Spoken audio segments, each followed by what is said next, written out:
jaam ka kaasa ja hoia see jaam endal niimoodi, et ma kuulen.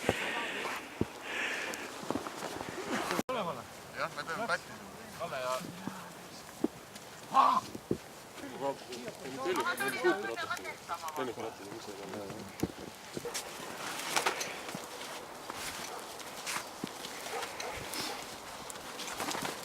Minumad sarja piirivalvavad on... Ei ole midagi näha, ainult oma mehi näe.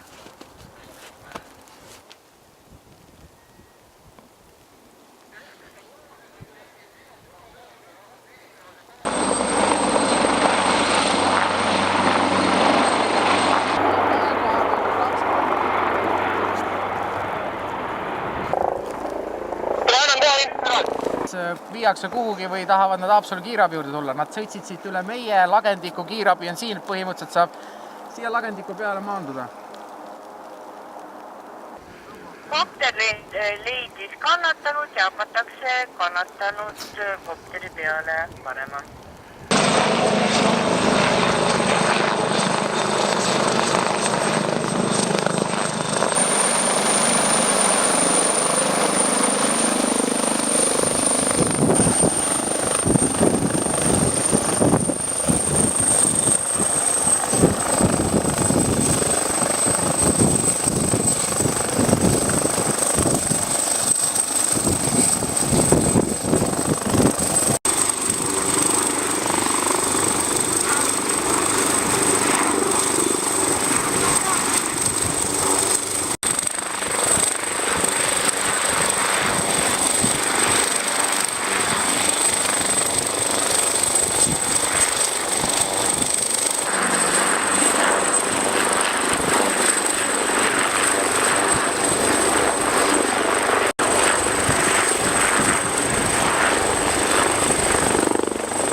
Täna kell 15.07 tuli häirekeskusesse teade, et Saunja lahel on 2 inimest mootorsaaniga vajunud läbi jää. Sündmuskohale saadeti teise astme järgi välja Haapsalu 11, Risti 11 ja lisaks siis telliti juurde Nova 11 ja piirivalvekopter. Nii, millest kopterit vaja oli? Kuna kannatanud asukoht polnud täpselt teada ja otsimisala oli liiga suur, et pinnaltpäästepaaridega leida, siis kopter otsis õhust kannatanud ja tõi nad jää pealt ära. Kirjeldage lühidalt olukorda, mis toimus lahel? Milline oli jää ja milline ilmastik valitses? Ilmastik oli kehvamapoolne, kuna sadas lund ja nähtavus oli kehva, mingi paarsada meetrit. Jää iseenesest mere peal kandis, aga Pilliroose eest läbiminek jää murenes ja sinna oli väga raske jää peale saada. Ja samamoodi ka jää pealt ära, et kannatanud olidki tulnud jää pealt tagasi tulles vajunud läbi Pillirooses läbi jää. Nii, mitu päästjat reaalselt tegeles just kannatanutega?